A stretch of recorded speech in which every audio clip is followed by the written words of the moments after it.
بسم اللہ الرحمن الرحیم۔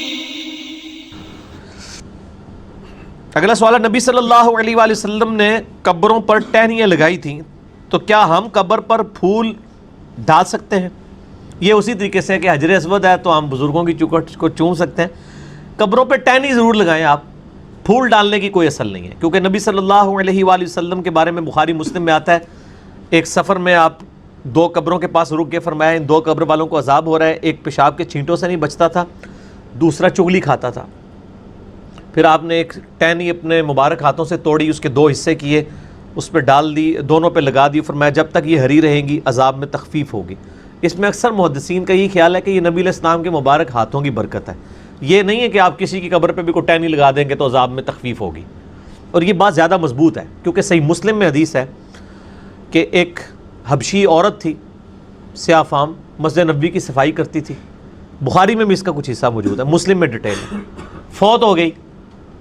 صحابہ کرام نے راتوں رات جنازہ پڑھ کے دفنا دیا، 2-3 دن گزرے، آپ صلی اللہ علیہ وآلہ وسلم نے فرمایا وہ عورت نظر نہیں آ رہی جو مسجد کی صفائی کرتی تھی، کہ یا رسول اللہ فوت ہو گئی تھی، ہم نے آپ کے آرام میں اس کو خلل سمجھتے ہوئے آپ کو نہیں بتایا، تو آپ نے فرمایا کہ مجھے بتانا تھا، چلو مجھے اب اس کی قبر پہ لے جاؤ۔ آپ قبر پہ گئے، جا کے جنازہ پڑھا، اس کے بعد آپ صلی اللہ علیہ وآلہ وسلم کے صحیح مسلم کے الفاظ ہیں کہ یہ قبریں اندھیروں میں ڈوبی پڑی تھیں، میرے جنازہ پڑھنے کی برکت سے اللہ نے ان کو نور سے بھر دیا ہے۔ اب یہ بڑا سبحان اللہ بھی ہے اور استغفر اللہ بھی پڑھیں کہ وہ قبریں بریلوی دیوبندی اہل حدیثوں کی نہیں تھیں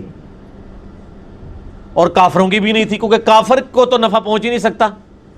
جو شرک پہ مرا ہے اس کو نبی کی دعا سے تو نہیں ہوگا، وہ تو قرآن میں سورہ التوبہ میں باقی جگہوں میں بھی آیا کہ کسی نبی اور اہل ایمان کے لیے شایع نہیں کہ وہ کافروں کے لیے دعائے مغفرت کرے، کیونکہ وہ تو ایکسیپٹ نہیں ہونی، اور سورہ توبہ میں ہے کہ منافقین کے لیے آپ 70 دفعہ بھی دعا کریں اللہ نہیں قبول کرے گا۔ یہ سبحان اللہ تو آپ نے پڑھ لیا، یعنی وہ مسلمانوں کی قبریں تھیں اور نبی علیہ السلام کے مبارک زمانے کے مسلمان تھے، یعنی اصحاب تھے، تو بڑا خطرناک معاملہ ہے۔ یہاں تو آپ بزرگوں کی نسبتیں لے کے بیٹھے ہوئے ہیں کہ جی ہم بچ جائیں گے، جنہوں نے حضور کی صحبت بھی کی ہوئی ہے، نبی علیہ السلام فرما رہے ہیں میرے جنازہ پڑھنے کی برکت سے ان کی قبریں جو ہے نور سے بھری گئی ہیں، تو اس لیے وہ ٹہنیوں والی بھی آپ صلی اللہ علیہ وآلہ وسلم کی مبارک برکت تھی۔ اگر کوئی اس پہ سنت پہ بھی عمل کرتا ٹھیک ہے، ٹہنیاں لگائے، پھول پھینکنا نہیں ہے، یہ تو بالکل فضول خرچی کر رہے ہیں، جا کے ایک پوری انڈسٹری پھولوں کی بنا لی ہے آپ نے، وہ خریدتے ہیں اور پھر ہر شب رات کے اوپر ریڑیاں لگی ہوئی ہوتی ہیں، عید کی راتوں میں ریڑیاں لگی ہوئی ہوتی ہیں، تو ٹہنی تو مفت مل جاتی ہے میرے بھائی، کہیں سے بھی کاٹیں، اور بلکہ جب مردے کو دفنایا جاتا ہے اس وقت بھی اس کے سرانے کی سائڈ پہ کوئی لوگ عموماً ایک لکڑی اور ٹہنی گاڑ دیتے ہیں قبر کی نشاندہی کے لیے، وہ جائز ہے۔